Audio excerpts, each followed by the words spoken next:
no capítulo 17, no versículo 20. Lucas 17, 20. Ainda tem cadeiras aqui na frente, ó. Várias cadeiras aqui, pessoal que está chegando. Se tiver uma cadeira no seu lado, fique com as mãos levantadas, só para o pessoal identificar aí, tá bom? Lucas 17, 20. Hoje eu quero falar do reino eterno. E coloca aí para mim, por favor, Lucas 17, 20, filha. Hoje eu quero talvez falar uma coisa sobre o reino de Deus, porque todas as vezes que você escutar ou ler na Bíblia, reino de Deus, ou reino dos céus, é a mesma coisa. Porque todas as vezes, por exemplo, que você vê, você vai ver muito o reino dos céus. O escritor, se eu não estou enganado, é Lucas ou é Marcos que fala muito o reino dos céus, por causa que não podia usar o nome de Deus em vão. Ele estava escrevendo especificamente para os judeus, então por isso que ele não usava o reino de Deus, então ele usava o reino dos céus. Então, mas é o mesmo reino, não é diferente. Então, toda vez que você vê reino de Deus e reino dos céus na Bíblia, é o mesmo reino, ou então só a mesma palavra reino. Amém? Então vamos lá. Lucas 17, 20, vai dizer assim: certa vez, tendo sido interrogado pelos fariseus sobre quando viria o reino de Deus, Jesus respondeu: o reino de Deus não vem de modo visível, diga assim, modo visível, nem dirá, aqui está ele ou está lá, porque o reino de vai dizer assim, dentro de vocês. Esse meio aí é como se fosse no peito de vocês, dentro do coração. Coloca a mão no coração, dentro do reino, pega no reino. Pai eterno, eu te peço que o Senhor manifeste em nós a consciência daquilo que eu acho, e eu acredito tanto que é o mais importante de tudo aquilo que o Senhor deseja ensinar para nós nesse momento. A tua palavra diz que o teu reino, ele é sempre eterno. Ele não é comida, não é bebida, ele é paz, justiça, alegria e gozo no Espírito Santo. Eu te peço que o Senhor manifeste o seu reino aqui, que o Senhor fale conosco, que o Senhor traga verdades para todos nós, e que nós possamos entender aquilo que o Senhor deseja ensinar a cada um aqui nesse lugar, pelo poder do nome de Jesus. Amém, amém e amém. Existiu uma comissão no Jardim do Éden, que foi dada a Adão e Eva, que foi a bênção que Deus lançou sobre eles, quando Ele criou eles, dizendo assim: sede fecundos, multiplicai, dominai sobre os peixes do mar, sobre as aves do céu, sobre todos os animais que rastejam sobre a terra. O homem recebeu de Deus domínio e sujeição sobre todas as coisas, ou seja, liderança, poder e domínio, mas por causa da desobediência, em vez de dominar, passou a ser dominado, e a Bíblia diz que o homem se torna escravo daquilo que domina ele. Então ele passa a ser dominado sempre por aquilo que ele se afeiçoa mais. E Jesus, ele é prometido, o texto bíblico diz que quando Deus ele chega ali, Deus ele dá a sentença para a serpente, para a mulher, para o homem, diz que ele colocaria inimizade entre a mulher e a serpente, dela sairia alguém que esmagaria a cabeça, mas ele feriria o calcanhar, e desde então Jesus ele é prometido ali desde o Jardim do Éden. E Satanás planeja já sempre uma destruição, e os profetas começam a dizer: ele vai vir, ele é maravilhoso, ele é conselheiro, ele é Deus forte, Pai da eternidade, o nome dele vai ser maravilhoso. Começa a rolar as profecias sobre como é que ele viria, que ele seria. E quando Davi se levanta como segundo rei de Israel e começa o reinado, e é sobre isso que eu quero entrar, sobre uma monarquia e o entendimento do que é ser algo real, sobre o entendimento daquilo que nós hoje precisamos caminhar.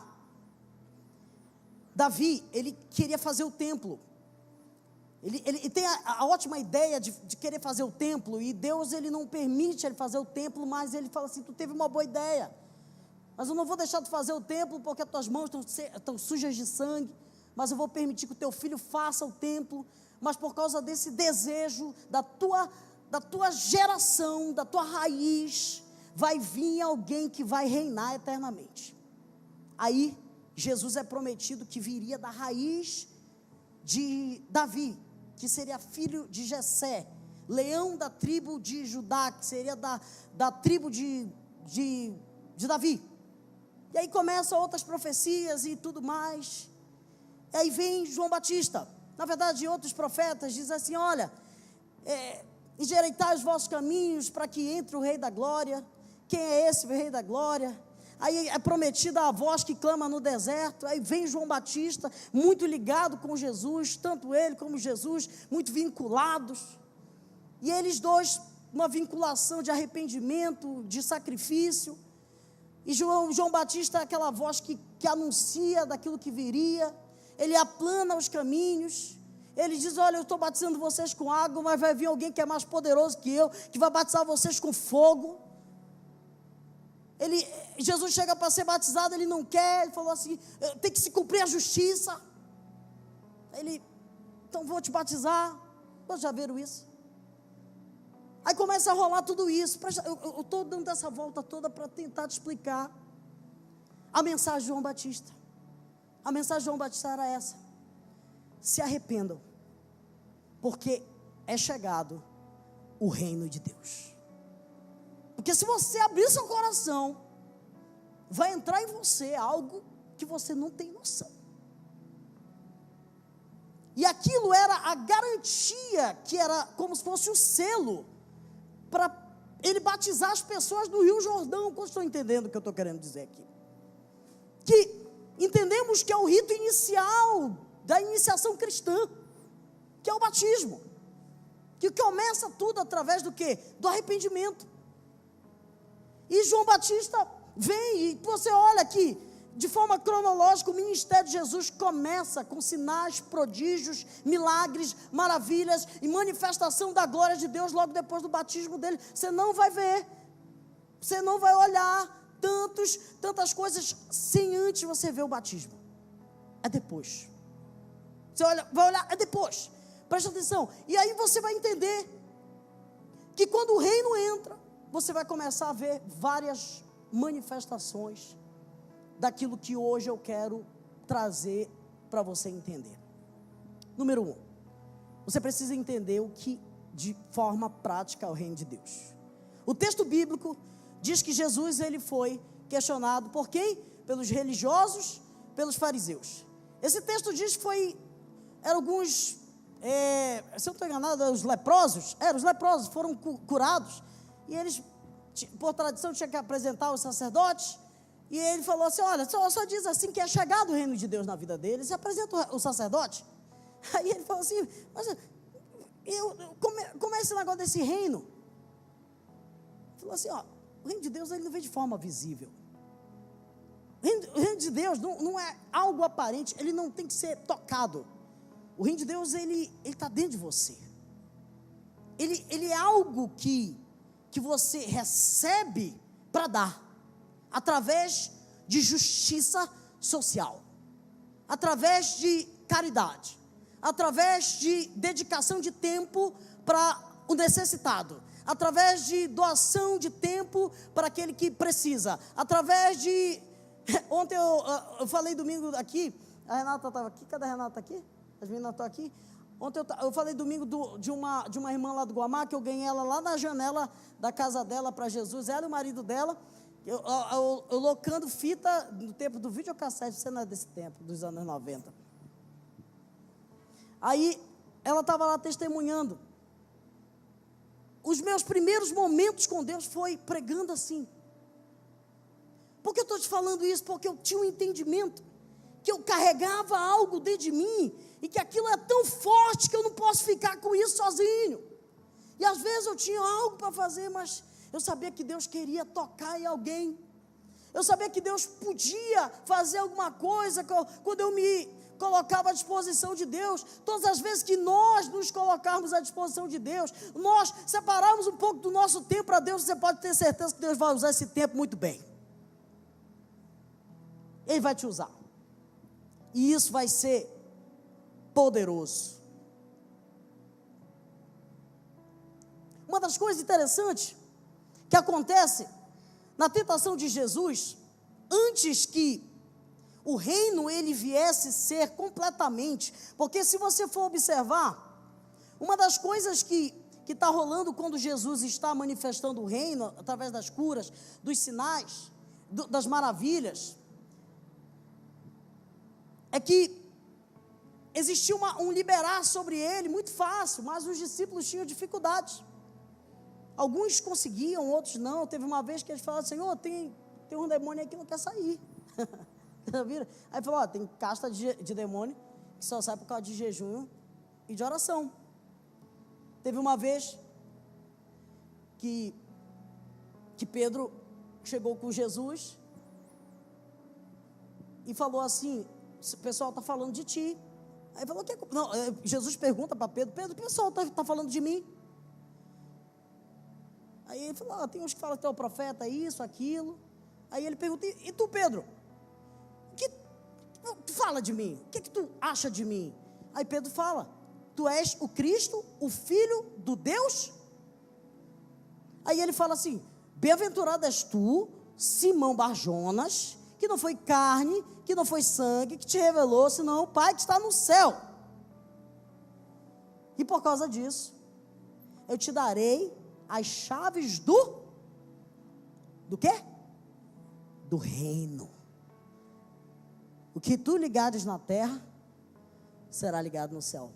O que tu desligares na terra, será desligado no céu. Eu vou fazer só um resumo. Quando tu entende a identidade de Jesus, e tu vê Jesus da forma correta, Ele revela a tua identidade e fala quem tu é. E Ele te dá poder, Ele te dá autoridade, Ele te dá a chave do reino. E tudo que tu ligar, vai ser ligado. Tudo que tu desligar, vai ser desligado. Isso fala de oração, isso fala de concordância. Então entenda que o reino de Deus, ele funciona assim. E isso aqui eu quero explicar para vocês, porque hoje essa é a minha missão. Porque muitas pessoas, e esse entendimento não está errado, acreditam que o reino de Deus, ele só é a glória, a eternidade, o céu. Não está errado. Também é. Porque muitas parábolas que Jesus contou eram sobre a glória, a eternidade, o céu. Eu falei isso domingo, porque eu estou falando do fim do mundo, e eu coloquei lá. A Bíblia diz assim: e então virá o fim, quando ele entregar o reino ao Pai. Então, é como se o reino hoje, a partir os dois aspectos do reino. Primeiro, é que Jesus ele vem, estabelece o reino. Quando ele vem, ele manifesta esse reino aqui, e ele faz uma coisa. Satanás, quando ele está ali tentando Jesus, o que é que ele oferece? Ele oferece os reinos da terra. Ele fala assim: olha, se tu se prostrar diante de mim, eu estou te dando o quê? Os reinos. Presta atenção. Presta atenção que isso tudo tem uma ligação incrível. Eu vou te dar isso, tu se prostrar e me adorar. Ele está querendo dar as chaves da forma errada. Aí Jesus resiste. Ele não quer. Ele confronta com a palavra.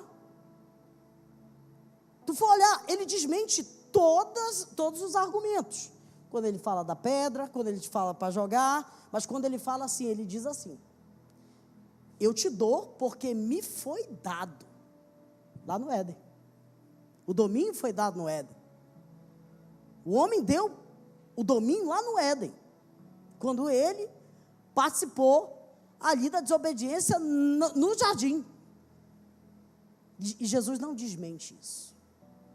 Mas sabe, de uma forma incrível, quando Jesus ressuscita, preste atenção, você pode olhar depois com calma, que eu não tenho muito tempo para explicar isso. Quando Jesus ressuscita, a primeira coisa que ele fala, ele diz assim: agora me foi dado todo o poder no céu e na terra. Ide, fazei discípulos de todas as nações. Ele manifesta isso, porque o que é que Satanás queria dar?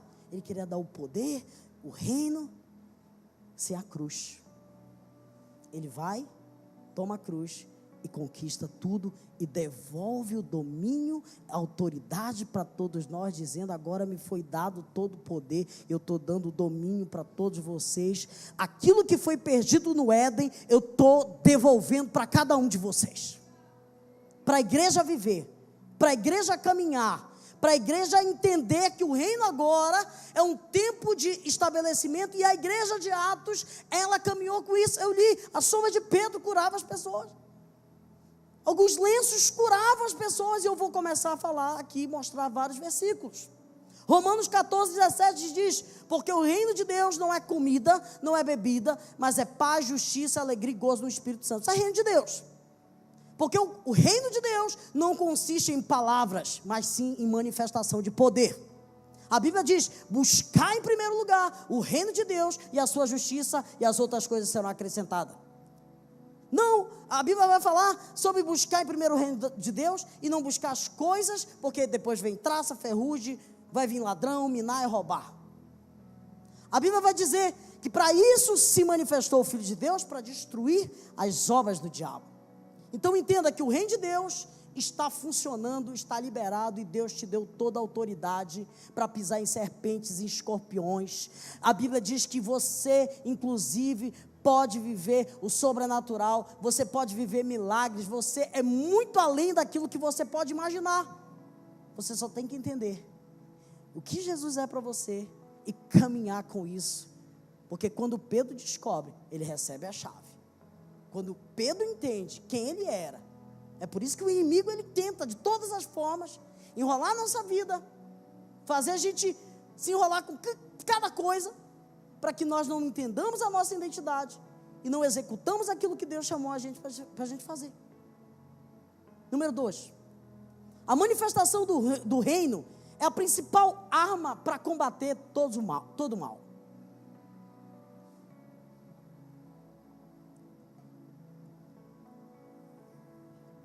O final do Pai Nosso,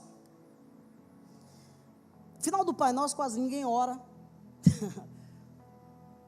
Final do Pai Nosso, depois de falar amém, o pessoal não fala, diz assim: porque teu é o reino, teu é o poder, tu é a glória, para sempre, amém. Quando o pecado entrou no mundo, vou voltar um pouco sobre isso, a criação foi contaminada pelas trevas. Isso traz a base da entrada de doenças, enfermidades, espíritos opressores, pobreza, calamidades naturais, influências demoníacas e outras coisas. Eu agora vou estudar essa palavra mal aqui. A palavra mal, ela representa... Tem um outro slide? Fizeram? Vê o outro slide depois desse, não sei se... Está aqui, ó. A palavra mal representa todo o curso do pecado sobre o homem. Ela tem uma palavra original aqui, poneros, que é a palavra grega para o mal, que ela vem de ponos, que significa dor, da raiz de penes, que significa pobre, que observe que é um mal, um pecado, uma dor, enfermidade e pobreza, tudo como uma raiz desse mal. Então não tem como a gente olhar. Por isso que quando você fala, o fulano está mal, mas aí, o que ele tem? Está vivendo o quê? É muita coisa que se associa a um mal. Ele pode estar doente, ele pode estar vivendo isso, aquilo, porque o mal realmente, ele representa muita coisa. Então não tem como eu olhar o mal e não conseguir ver uma obra maligna naquilo. Eu não posso ver alguém sofrendo isso e achar que isso é normal. Eu não posso entender que isso de alguma forma, eu não posso fazer nada. A Bíblia fala que Jesus se compadecia dessas coisas. Mateus 10, 7, 8 diz assim, primeiro Mateus 6, 13 diz assim: não vos deixeis cair em tentação, mas livrai-vos de todo mal. porque teu reino, o poder e a glória para sempre. Mateus 10, 7, 8 diz assim: por onde forem, preguem essa mensagem. Olha a mensagem: o reino de Deus está aqui, está próximo. Cure os enfermos, todos os males. Cure os enfermos, ressuscite os mortos, purifique os leprosos, expulse os demônios. Vocês receberam de graça, dei também de graça. Mateus 12, 28. Se porém eu expulso demônios pelo Espírito de Deus, certamente é chegado o reino de Deus. Você está vendo que todos esses versículos tem a ver com manifestação, que tem a ver com uma ajuda, uma oração, uma disposição.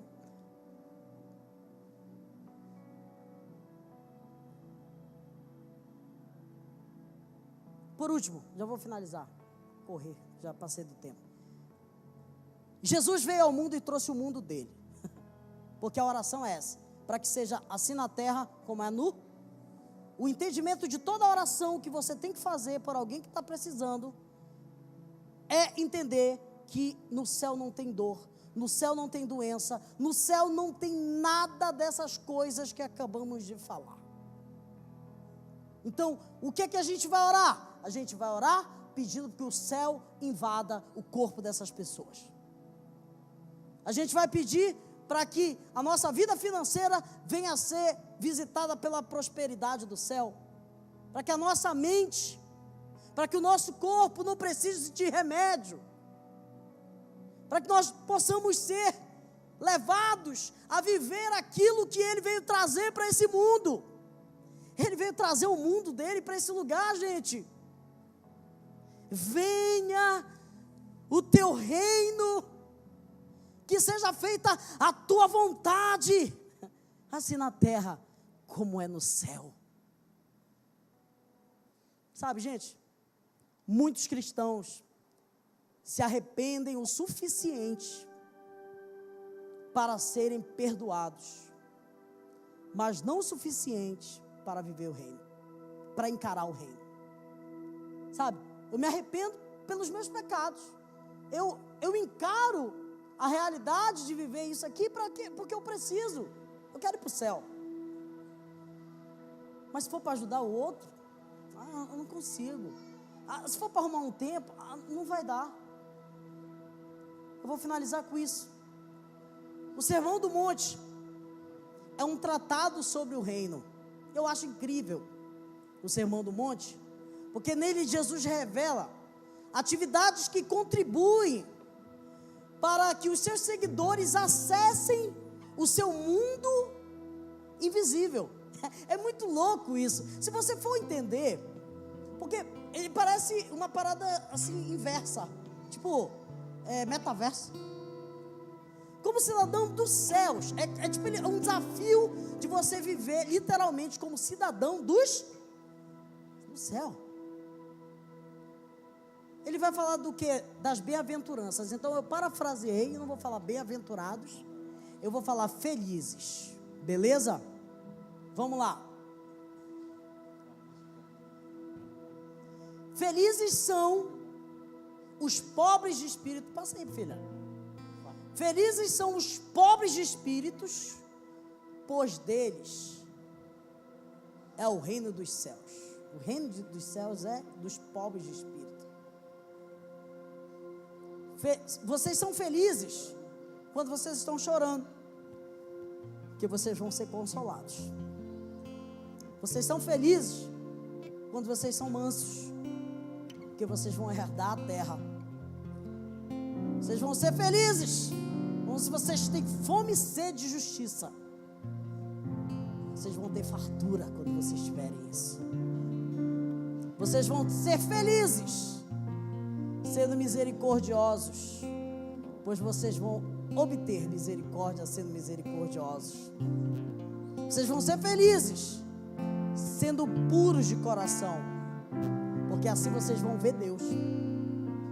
Vocês vão ser felizes quando vocês forem pacificadores, vocês forem apaziguadores, vocês não fizerem guerras, que assim vou falar assim: aí o Filho de Deus. Assim a gente acessa o mundo invisível de Deus. Assim a gente é reconhecido como filho de Deus. O reino de Deus, ele está aqui e agora. A gente pode viver isso.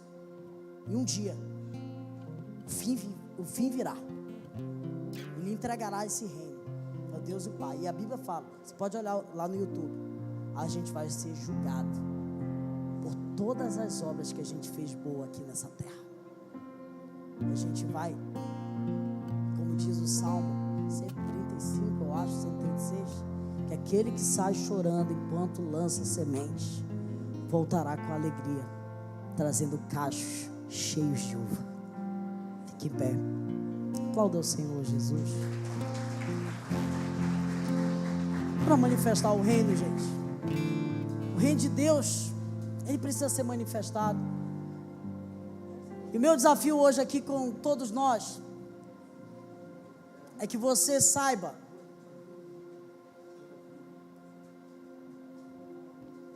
que você tem autoridade. E eu vim aqui orar por você. Quero que você levante suas mãos, não. Quero que você erga a sua mão assim, mas já vou orar. Eu só quero dar uma experiência que eu tive. Primeira vez que eu expulsei um demônio foi no dia do meu batismo. Eu era viciado no Dragon Ball, viciado no Goku. Aí eu tava na frente de casa, um amigo meu, cara, não podia nem ser um negócio assim, tipo, sei lá, o cara tá fingindo. O cara simplesmente olhou, do nada ele fechou a cara pra mim, pegou do chão um coco, atravessou a rua correndo, querendo jogar, e quando ele foi pra jogar, assim, ele já saiu caindo, tipo, caiu assim no meu pé. Aí tava eu, meu líder de célula lá na frente, o pessoal, e a gente achou muito estranho, achou que até era uma coisa, sei lá. Aí depois ele começou a dizer que me odiava e tal, e tal, e tal. Aí o meu líder de célula falou assim, olha, isso é uma ótima oportunidade de manifestar o reino de Deus aqui, de tu orar e expulsar um demônio. E eu já tinha ido em vários cultos, né, e eu tinha medo, sinceramente, né, tinha um negócio ali que eu tinha medo do demônio falar da minha vida, né. Aí eu ficava assim, não, tá doido, vou lá, não. Eu ficava, eu vou ficar aqui, não. Aí ele falou, não, vai lá e ora aí nele. Eu falei, não vou não. Aí eu pensei, não, batizando agora, estou de boa. Aí eu cheguei lá e orei assim. E foi tão simples. Eu coloquei a mão assim, sai em nome de Jesus. Eu olhei assim para minha mão. Me lembrei do Dragon Ball. Desde esse dia, eu vi que existia um mundo espiritual. Eu entendia que existia um mundo espiritual. E o mundo espiritual é tão real quanto esse mundo aqui, gente. E a gente precisa caminhar com essa realidade. A gente precisa ter essa consciência. A gente precisa sair daqui com isso. Existem pessoas que precisam de nós. Existem amigos nossos que estão chorando hoje, que a gente pode ajudar o problema deles. Às vezes nem orando, só escutando eles, sabe? Às vezes só fazendo um convite para cá ou para um domingo. Sabe, um tempo que a gente separa de se organizar num domingo, numa terça-feira.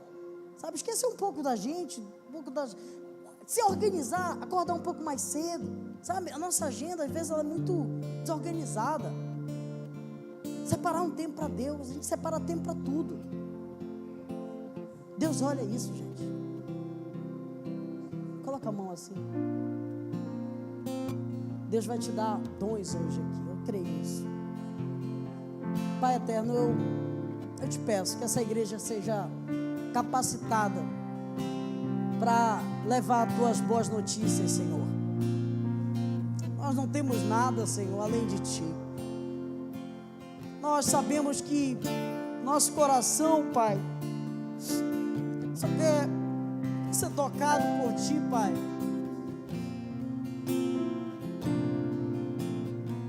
Teu reino é eterno, Senhor. Ele Ele salvou a nossa vida, Ele mudou a nossa história, Ele trouxe paz para o nosso coração. Ele nos salvou mesmo a gente não merecendo, mesmo a gente sendo tão falho, mesmo a gente sendo inconstante, mesmo a gente às vezes não conseguindo ser quem a gente gostaria de ser, Senhor. Obrigado, Pai, pelo Senhor acreditar em nós. Nos perdoa por tantas vezes não manifestar esse reino. Nos usa, Senhor, nesse tempo.